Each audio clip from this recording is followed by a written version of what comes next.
मैं थक गया हूँ, मुझे आराम करना है। बूढ़ा फिर से हंसने लगा। आराम, चैन, सुकून मुझे भी तो चाहिए। पता है कहाँ मिलता है? उसने पूछा। उसने कुछ देर मेरे जवाब का इंतजार किया, फिर मौत में कहकर वो फिर से जोर जोर से हंसने लगा। उसकी बात मुझे समझ नहीं आई। फिर उसने अंदर दरवाजे की ओर देखा और फिर उसकी कमजोर आवाज में उसने पुकारा, मोहिनी।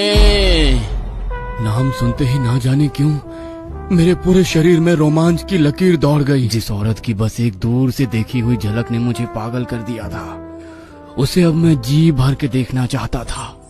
अब मुझे पायल की आवाज सुनाई देने लगी। पायल की आवाज बढ़ने लगी और साथ ही मेरे दिल की धड़कनें भी बढ़ने लगी। अंदर से वो बाहर आई और सामने आकर खड़ी हो गई। मैंने मोमबत्ती की मंद रोशनी में उसके पैरों से लेकर सिर तक देखा। उसके पैरों पर डिजाइनदार मेहंदी लगी थी। उस गोरे पैरों पर लाल मेहंदी साफ दिख रही थी। वो उसी काले साड़ी में थी जो पूरी तरह से भीगी हुई थी और उसके शरीर से चिपकी हुई थी। मेरी नजर ऊपर बढ़ रही थी, लेकिन कुछ पल उसके कमर पर जाकर रुक गई।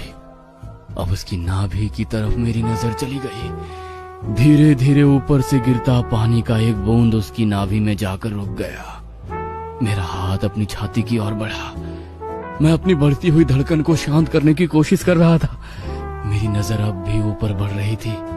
उसकी रसीले गुलाबी होठों को देखकर एकदम ऐसा लगा जैसे उसमें से सारा रस अपने होठों से चूस लूं। वो बला की खूबसूरत थी।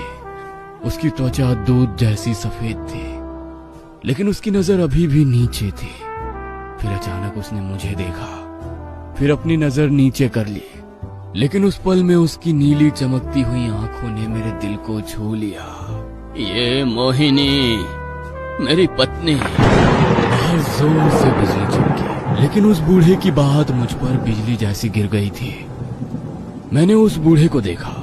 वो मोहिनी की ओर देख रहा था। फिर उसने धीरे से मेरी ओर देखा और फिर से अपने गंदे मुंह से हंसते हुए कहा, साहब को उनका कमरा दिखाओ। और फिर बोतल से शराब गिलास में भरने लगा। मेरी ओर देखते हुए बूढ़ा बोला, जाओ उसके पीछे। मोहिनी अंदर जाने लगी। मैं उसके पीछे पीछे अंदर जाने लगा। वो सीढ़ियों से ऊपर चढ़ने लगी।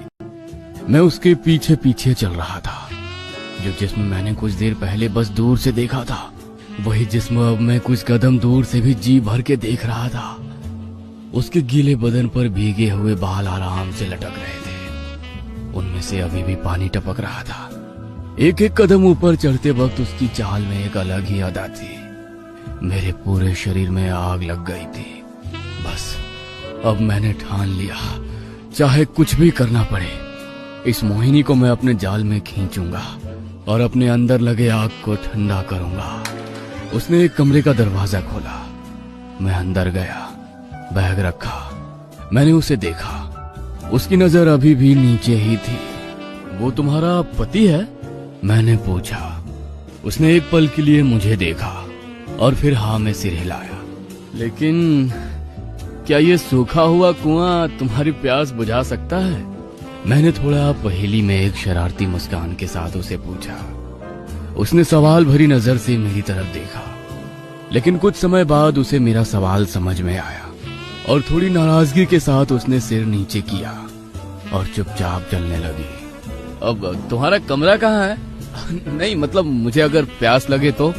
वह एक पल के लिए रुकी और फिर अपनी उंगली से सामने वाले कमरे की तरफ इशारा किया और चली गई। मैं दरवाजे पर खड़ा हो गया। वो अपने कमरे की ओर जा रही थी। उसकी वो चाल। वो अंदर जाकर मुड़ी और धीरे धीरे दरवाजा बंद करने लगी, लेकिन इस बार उसके होठों पर एक मुस्कान की लकीर थी। मैंने दरवाजा बंद किया, बैग से अपनी शराब की बोतल निकाली, वही मेरा फेवरेट ब्रांड टकीला वोडका। मैंने गिलास में पैक बनाया और खिड़की के पास गया। बाहर की नजर डाली। अभी भी जोरदार बारिश हो रही थी, चारों ओर जंगल था, लेकिन मेरी नजरों के सामने लगातार मोहिनी आ रही थी। उसकी वो कमर, उसकी वो नाभि, वो पानी की बूंद, उसकी छाती का उभार, गुलाबी होठ, चमकती हुई आंखें। मैं अपनी आंखें कसकर बंद कर रहा था और लगातार उसके हुस्न को अपनी यादों में सहेज रहा था। मैंने देखा कि आधी बोतल खत्म हो चुकी थी, लेकिन उसके जिस्म के नशे के सामने ये नशा फीका लग रहा था। बस अब मैंने फैसला ले लिया था। मेरे कमरे के सामने उसका कमरा था। वो बूढ़ा नीचे था, वो कुर्सी से उठ भी नहीं सकता था, और वैसे भी वो शराब पीकर पड़ा था। अब कोई रोकने वाला नहीं था। और हाँ, जब वो दरवाजा बंद कर रही थी, उसके होठों पर मुस्कान थी। इसका मतलब, अरे विक्की, तू बेवकूफ कैसे हो सकता है? वो हंसी थी, मतलब उसकी